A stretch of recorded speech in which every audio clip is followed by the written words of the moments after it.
Frank just told us that you had an immense amount of confidence in Mo, even after Jack went down. How have you gotten to know Mo, and why did you have so much confidence in him going into today's game?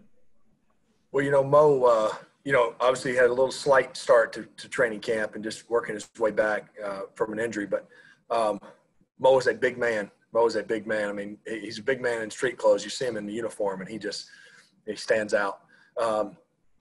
And we've just gotten some good work over camp, and then certainly this week more so with Jack and Trey both out now. So he made some huge plays. Obviously, some huge plays early in some drives that got us rolling, but obviously the huge second and 20 or first and 20, whatever it was, that really, the catch there before Zach's touchdown that pretty much ended it. So heck of a day for Mo. Mike Wells. Hey, Philip, I wanted to ask you some more about Mo. He has that drop in the first quarter that ended what looked like was going to be a drive for you guys for a touchdown. Your belief in continuing to go with them, because after that drop, he had all 5 catches, 111 yards, I believe, receiving. Just the ability to continue to go to a guy in that type of situation. Shoot, those things are going to happen, and I think we don't have as much experience. I don't have as much history with these guys, or today with me when, I had one where I should have thrown to Zach today for a touchdown, and I didn't. And Zach should have been upset. I missed TY a few last week. They're just first-time experiences for us, but they won't cause me any lack of confidence, and I hope they certainly don't when I throw them a bad ball or don't see them when they're open. I hope they know that I'll make those plays, and I certainly believe they will. So, and that was a bang-bang play. 22 got his hand in there on that one, and that's why this ball bounces different than a round ball. This ball's different shape. It doesn't always bounce how you want to. That ball could have easily bounced to the ground, but it bounced right in their chest. But we had a lot bounce our way today too, defensively creating it. So I didn't see that as just a flat-out drop by any means. It was certainly a contested play, and then Mo had a heck of a day. So those kind of plays, that's part of this game, and it's just a matter of continuing to believe and minimize those the negative ones and take advantage of all of our opportunities when we get them. Bob Kravitz. Phil, you've seen a lot of great running backs in your day. You played with one, LaDainian. When you look at Jonathan Taylor, what do you see? What's the ceiling for this guy? Well, he's only going to continue to get better. Gosh, you're talking about his second game with no OTAs, 0 preseason games, and he was the workhorse today. And I thought Jordan ran great too, and Jordan ran the stew out of it, really finished it off. The run Jordan made there at the end before we were able to kneel on the second, on the 1 second or third down that had a nickel unblocked off the front was huge. But Jonathan's going to be a heck of a player. You still see where I think it's just a lack of experience. We all make mistakes, and I'm not pointing out his, but I'm not pointing this out as a mistake. But just the confidence when he makes a couple cuts. He made some unbelievable cuts, unbelievable runs today, where you can see the more experience he gets, he's going to make those cuts without any hesitation and continue to run confident. So he's only going to continue to get better. He's obviously doing a heck of a job protecting the ball and ran the stew out of it today. And the guys up front were awesome as well. George Bremer.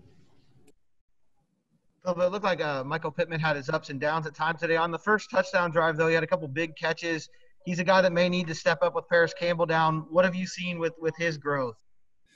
A huge third down, that one third down that got us going right before the quarter, and then a big catch off a deflection. That 22, Harrison Smith, is a heck of a football player. He's still one of the best safeties in the game to me, and he got his hand on it. We kind of had, I pulled it and threw a slant there. It was that look we wanted. He got his hand on it. Could have been another disastrous play, and Michael did a heck of a job making kind of a one-handed grab and then being physical at the end. But, we're going to need Pitt to keep coming on. There were a few mix-ups he and I had today. He obviously, had a couple plays early, and it was just the way the game went. I think this team's built to win in a lot of different ways, and however that is each and every week, I think that our guys, I know our staff, we're all committed to doing that. So it was the way the game was today was our defense was on fire. We were running the ball well, and it was just don't turn it over. And that's what we did after that first one, which was a great drive. It's a shame that ended that way. But other than that, we were not great by any means. Lots to clean up, but it was the recipe to get this one done today. We'll go 3 more here. Zach Kiefer. Philip, how much of an emphasis was it in the last week of preparation to stop throwing the ball 45 times a game. I think you only threw it 25 today. And is that sort of what we want to see moving forward? It sounds like Frank wants more of the run game as part of that balance. Well, I think that's what everyone wants everywhere, but I do think we are built to be able to be that more often than not. But I also think we can win those games. We can win the games if we run upon them where we have to throw it that many times. And I know we don't have the, I can't give you the examples of us doing that here yet because we should have won the one in week one, throwing it that many times, but we didn't. So, but yeah, I think when we're balanced, that's when we're going to be at our best. And certain plays I want back today, certainly, but should have probably hit 21 of them instead of 19 of them, really. And so there's a few things we can clean up in the pass game. But when we're efficient and we don't turn it over and we run it 30 plus times, and our D plays like that, we got a chance to win a lot of games. Stephen Holder. You guys tell me, can you hear me okay? I'm having some audio issues. I got you now. Okay, cool. You guys, you lose Jack. Paris goes down. Marlon last week. The depth that you guys have had to tap into on offense, what has that been, or how big has that been for you, just to see all those guys rise to the occasion? Yeah, it's certainly been a challenge, and those guys, again, I'm speaking off of 6-7 weeks of experience with these guys, but how loved in that locker room too. Marlon is, and then we don't know the extent yet. Obviously, Jack's around every day. Jack's getting himself ready. He'll be back soon. But those guys, you're used to those guys being out there, I guess is what I'm saying. You take for granted almost that Jack and Marlon and Paris are going to be in the huddle. I know I have the first 6 weeks. Hadn't been in there without them, not in there. So guys have had to step up. Noah's been here, 5 days or whatever it's been. He's in there playing a bunch of snaps. We had to make it had all kind of guys moving parts, and the receivers, Reese is in there and Ashton's in there, and guys are playing different spots and doing a nice job. Obviously, we get Danny in there in some of the big situations. We already talked about Jonathan and Jordan. So you hate to see it for those guys individually first. You hurt for them. Certainly Marlon, with it being season ending, not sure about, Paris yet, but you got to find a way. I do believe we have a mentally tough group, just based on what I know about the way, coach runs things. And then what I've seen so far in this locker room, I think we got a mentally tough group, physically and mentally tough group. And that's what it's going to take for the long haul. Everybody's excited early in the year. Everybody, week one, 16 of us lose, 16 of us win. And it's tough week. And then we get to week two, and now we win week two. And so there can't be any relax now. You start over again. Approach this week again. It's a new week. Each week's going to be new. And find a way to go 1-0 this week. And I think, we got to be able to keep our head down and do that now over the course of a season and look up at the end, see what happens. All right, we'll go last one here, Mike Chappell. Yeah, Phil, everybody knows this is a quarterback's league. It's what they all say.